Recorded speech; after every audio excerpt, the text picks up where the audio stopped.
seja bem-vindo a mais uma aula do nosso curso de História da Teologia, curso esse que é trazido para você por meio da Escola de Teologia Charles Spurgeon. Como eu tenho falado nos outros vídeos, o nosso objetivo é estudar um pouco sobre a história do pensamento cristão, ou a história da teologia, ou a história de como o estudo a respeito de Deus se desenvolveu ao longo da história, chegando até nós, chegando até os dias de hoje, chegando até ser aquilo que é nos dias atuais, aquilo que nós pensamos nos dias atuais. A gente procurou ver nas últimas aulas um pouco sobre a Igreja Antiga, embora nós, na última aula, entramos também no período da Idade Média, ou pelo menos o início da Idade Média. O objetivo foi perceber como é que a Igreja se solidificou, ou se amadureceu, ou foi amadurecendo, né, ao longo dos primeiros 6, 7, 8 séculos, até chegar, quando chega na Idade Média, já bastante diferente daquilo que ela havia sido até então, e já sendo uma igreja distante da palavra de Deus. Embora a palavra de Deus estivesse no meio deles, estivesse com eles, e eles tivessem acesso a muitos manuscritos, a muitos pergaminhos, embora muitos haviam sido queimados, perdidos, enfim, os originais totalmente desapareceram, né?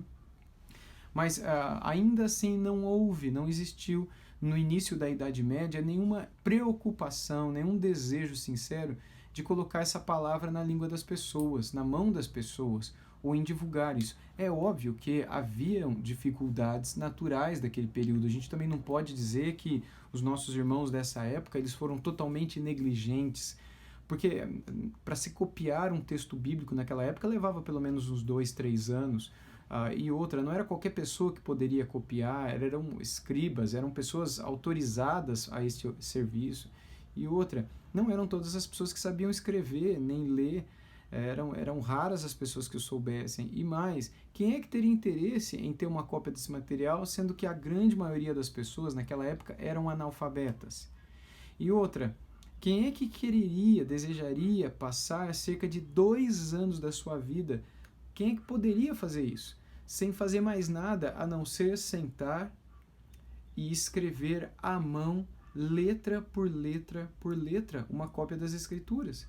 E aqui eu não digo só do Novo Testamento, mas do Antigo Testamento também, visto que todo o Antigo Testamento e o Novo Testamento, todos os 66 livros da Bíblia Sagrada, eram reconhecidos como inspirados por Deus e possuíam um papel de autoridade no meio da igreja. Portanto, se alguém fosse copiar a Bíblia, teria que ser a Bíblia toda e não parte dela, mas nem mesmo partes dela existia o interesse de fazê-lo. Portanto, não é apenas uma culpa do cristianismo da época, do catolicismo romano da época, mas a gente precisa lembrar também, né, que havia uma dificuldade inerente à própria época. Não havia a facilidade da impressão, ou a facilidade da publicação, como hoje existe, rápida.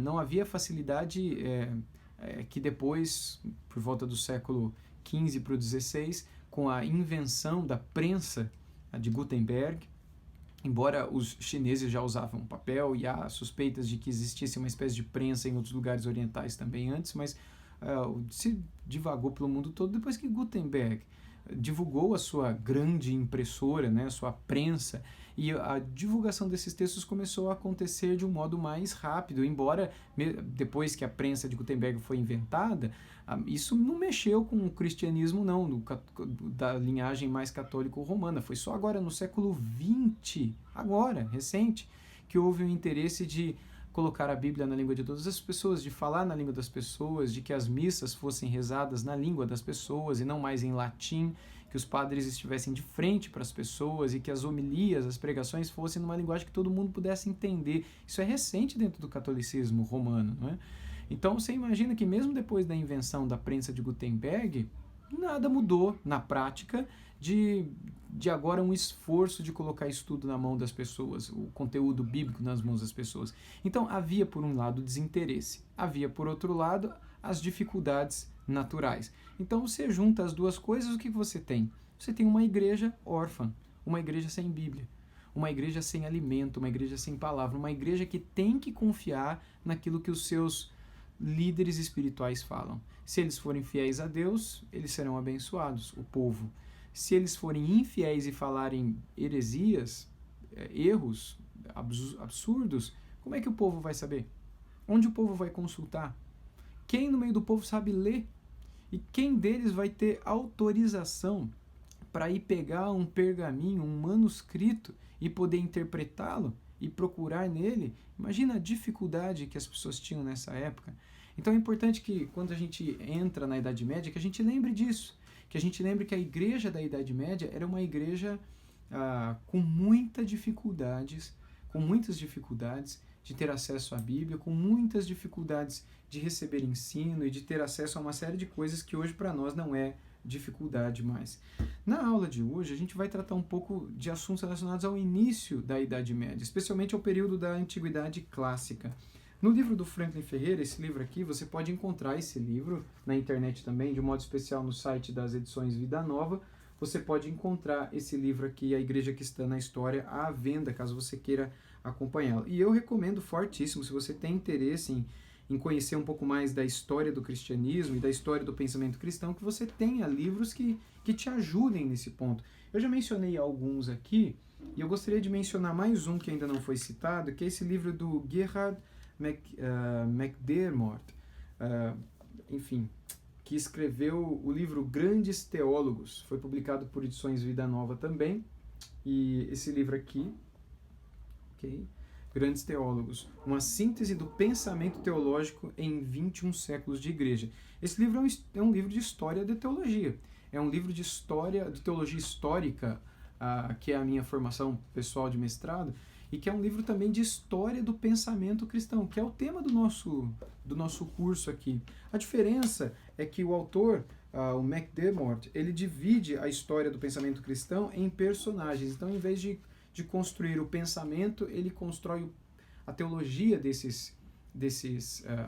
em vez de construir a teologia do pensamento, ou a história do pensamento cristão, a história da própria teologia, ele conta a história das pessoas. São biografias.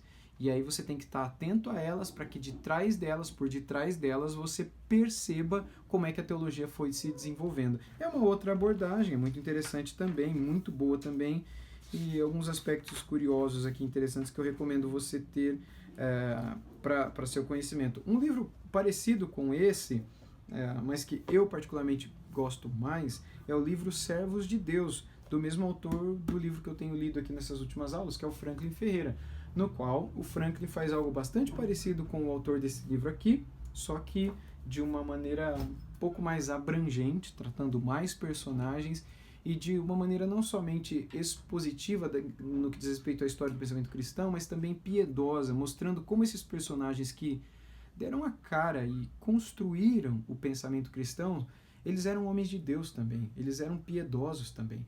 Eles não eram apenas mentes brilhantes que faziam teologia, uma teologia seca, uma teologia fria, vazia, metódica, sistemática, sem vida. O Franklin, em Servos de Deus, publicado pela editora Fiel, ele vai mostrar o lado piedoso na vida de cada um desses homens, chegando inclusive ao nosso tempo. Inclusive um brasileiro é citado ali, João Manuel da Conceição, um pastor presbiteriano, já um dos primeiros pastores, o primeiro pastor no Brasil, né?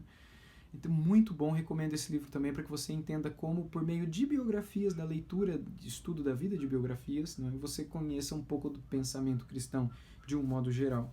Bem, como eu estava dizendo, nesse livro aqui do Franklin, A Igreja Cristã na História, nós temos na página 87 um pouco sobre o fim da Antiguidade Clássica. Eu quero ler alguns trechos que ele escreveu, e aí explicar um pouco desse período para vocês. Bem, ele diz o seguinte: com a derrocada do Império Romano do Ocidente, a Europa Ocidental mergulhou num período conturbado que se estendeu do século V, então ainda no final da Igreja Antiga, até o fim do século VIII, já no início da Idade Média.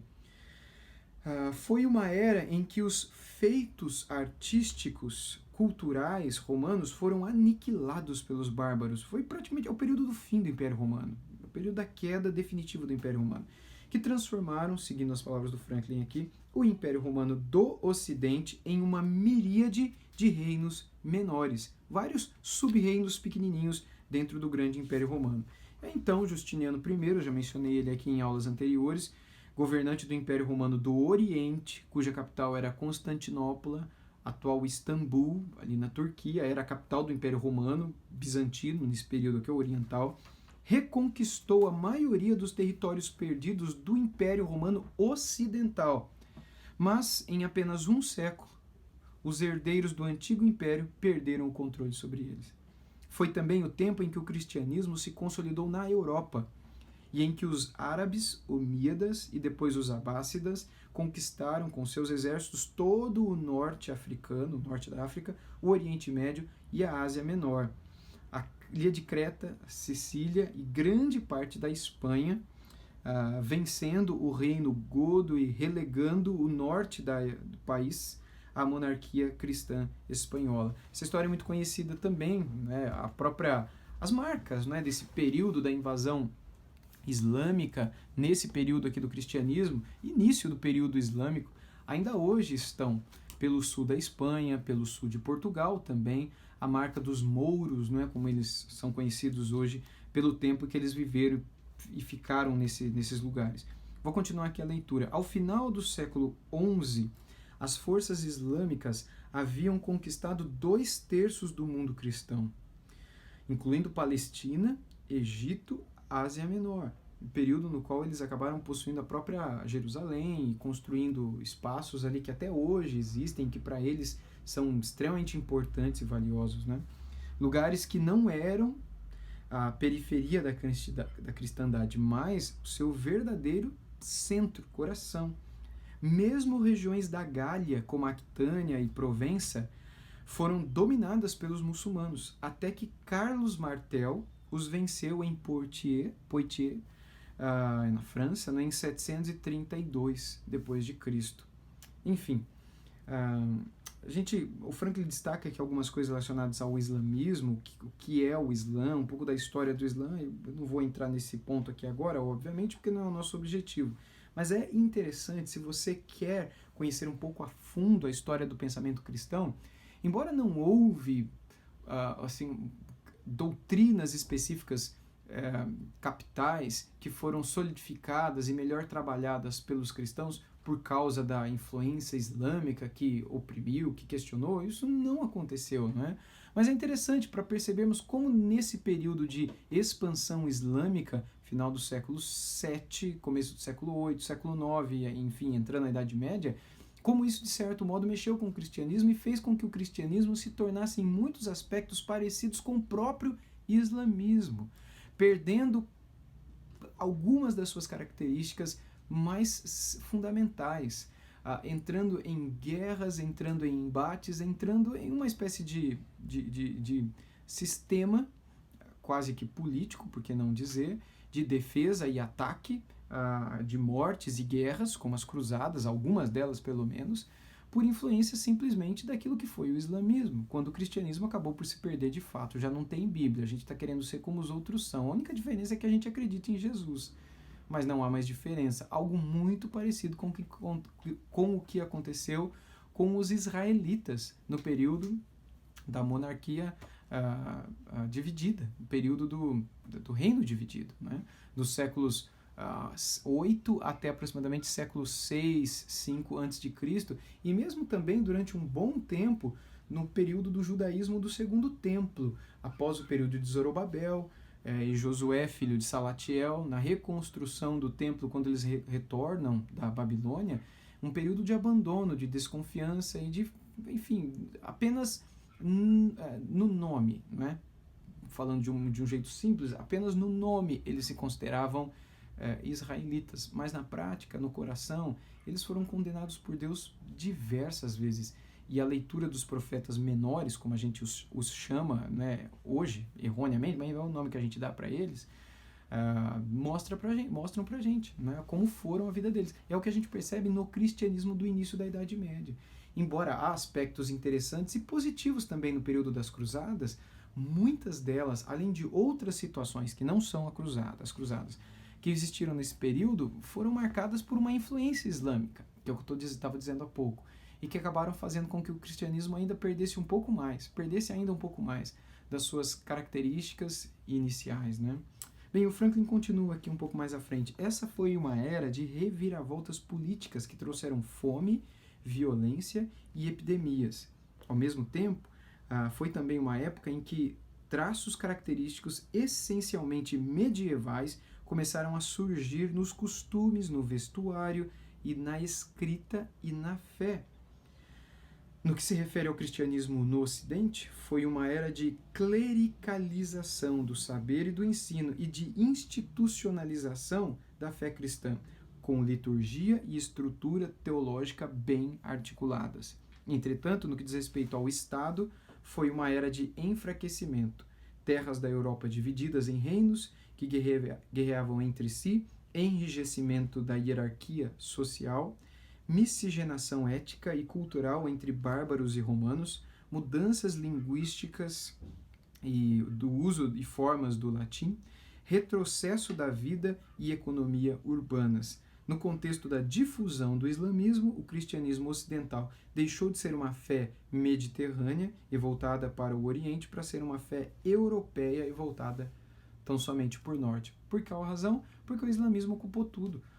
Todo o norte africano, que em séculos anteriores foi marcado norte-africano pelo cristianismo, veja Atanásio, veja mesmo alguns que Orígenes de Alexandria, ou mesmo Agostinho de Hipona e outros, eram todos viveram no período na região norte africana, e isso precisa ser destacado. O norte africano produziu os maiores teólogos e pensadores da antiguidade.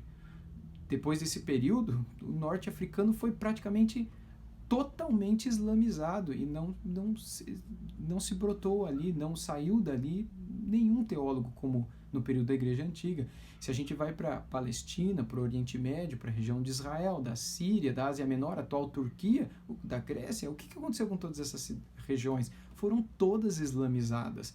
Todas essas regiões que o cristianismo era forte e dominava, todas elas foram dominadas pela fé islâmica.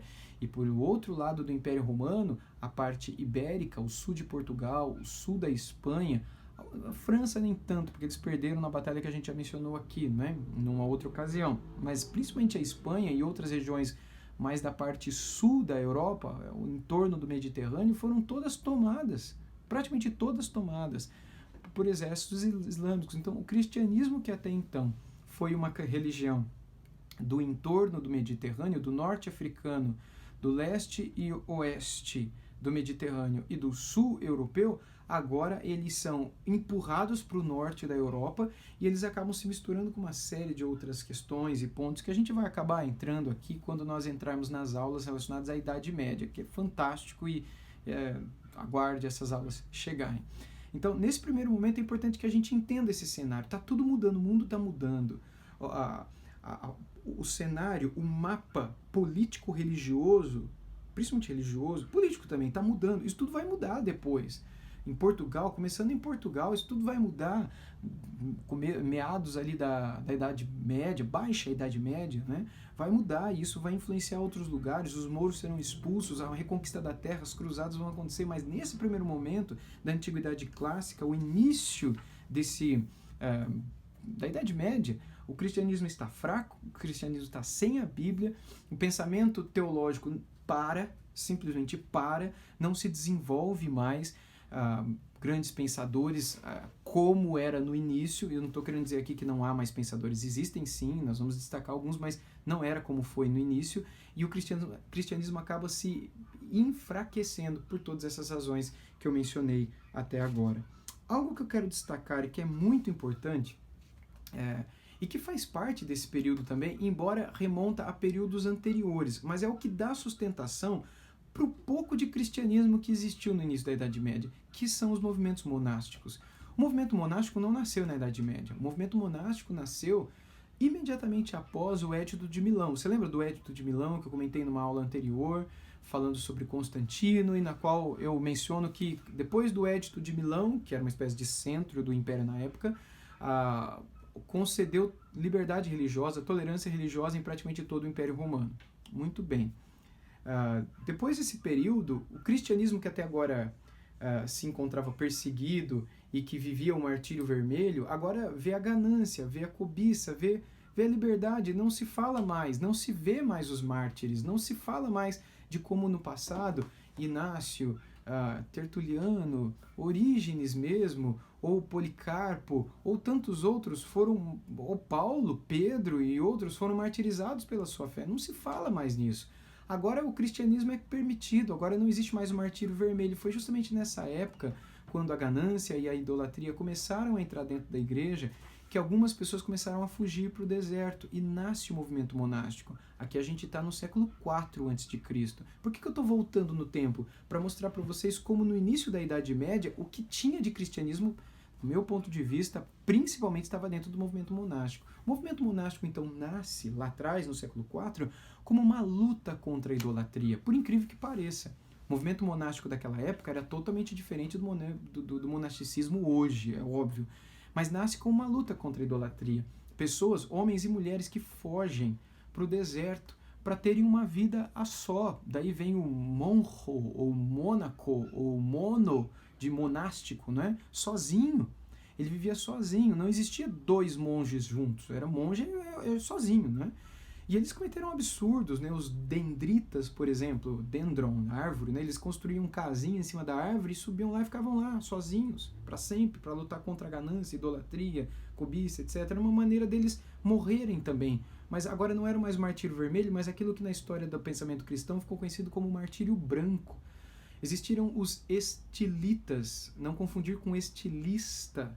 Estilista desenha roupa, moda e tal. Estilita, de estilos, coluna, né, em grego, eram aqueles que construíam colunas ou simplesmente subiam em cima daquelas que estavam já construídas para viver ali. Eles morriam ali, para nunca mais descer dali.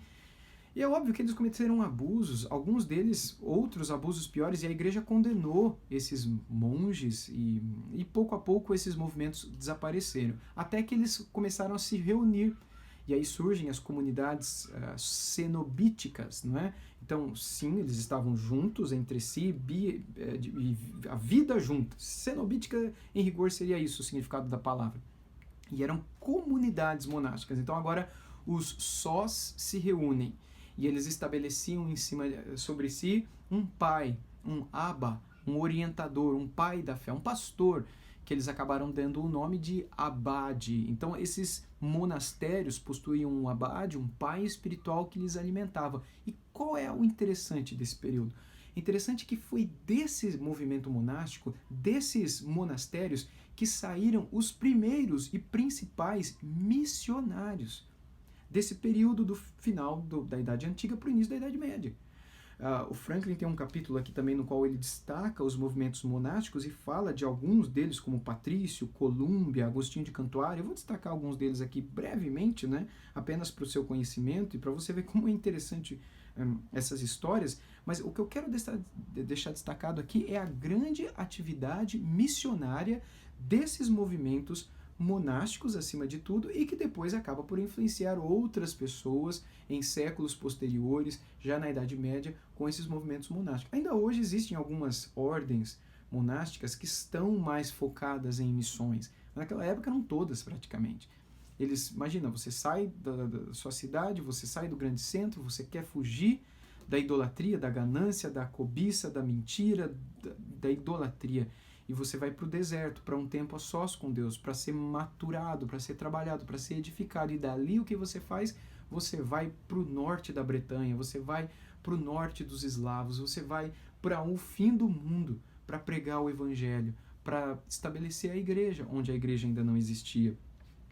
Interessante, o Franklin destaca alguns deles aqui, como Patrício, por exemplo, que viveu entre 387 e 460 a.C., nascido na Britânia, foi vendido como escravo na Irlanda e fugiu para retornar como apóstolo da Irlanda. Fundou uma igreja sentada nos mosteiros que se tornou um grande e influente centro missionário. Tá vendo? Foram os monges irlandeses que preservaram o saber no Ocidente, copiando as escrituras e qualquer texto clássico que caísse em suas mãos. De outra forma, tais escritos se perderiam por causa das guerras no continente. Existem alguns livros muito interessantes, mais recentemente publicados e traduzidos para o português, que mostram como, por exemplo, os irlandeses e outros salvaram o Ocidente. Alguns outros livros que falam do cristianismo mais recente, de como ele foi influenciado, e o próprio Ocidente, os escritos, por esses monges que protegeram, copiaram e guardaram num período em que tudo desapareceria por guerras e por outras razões também. Bom, ele fala de Columba aqui, que viveu depois do patrício. Columba, de 521 a 597, foi um monge irlandês, conhecido como o Apóstolo da Escócia.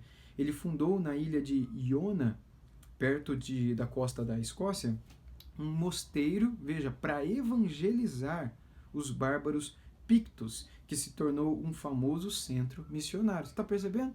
Mosteiro, missões, centro missionários. E Agostinho da Cantuária, ele morreu em 604 depois de Cristo, foi um monge beneditino que foi enviado de Roma por Gregório o Grande com um grupo de 40 monges para evangelizar a Inglaterra em 597. Considerado o fundador da igreja inglesa, ele foi o primeiro arcebispo da Cantuária e seu método de evangelização era diferente dos de Patrício e Colúmbia, uma vez que ele buscava não a conversão individual do coração, mas a conversão em massa, diferindo aí um pouco. Eu vou citar mais dois aqui, que o Franklin cita também para encerrar. Aidan de Lindisfarne, ele morreu em 651, considerado o apóstolo da Inglaterra. Ele era um monge irlandês da ilha de Iona e evangelizou partes da Inglaterra, fundando o mosteiro na ilha de Lindisfarne. E Bonifácio, por fim, 680 a 754, veja já início da Idade Média, conhecido como apóstolo dos germanos.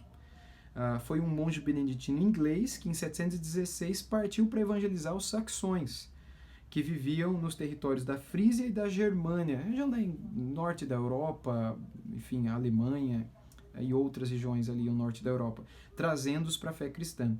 Em 722 ele se tornou um bispo de todos os territórios da Germânia e em 754, ao retornar à Frísia, foi martirizado com alguns cooperadores. Ele foi considerado o mais ativo e bem-sucedido missionário de sua época, além de ser autor da primeira gramática de latim produzida na Inglaterra. Então, só para você perceber como nasceu esse período, como vivia o cristianismo nesse período, e se por um lado, como eu disse no início dessa aula, né, o cristianismo estava desorientado, perdido, por estar sem Bíblia, por estar sendo influenciado por muitas razões que eu mencionei no início dessa aula. Por outro lado, nós tínhamos também resquício de vida, e esse estava principalmente dentro dos monastérios, principalmente dentro desses centros missionários e evangelísticos que não queriam saber do mundo, que não queriam saber de reconquista de terra, de batalha, disso, de aquilo, mas de levar o evangelho onde o evangelho ainda não era conhecido.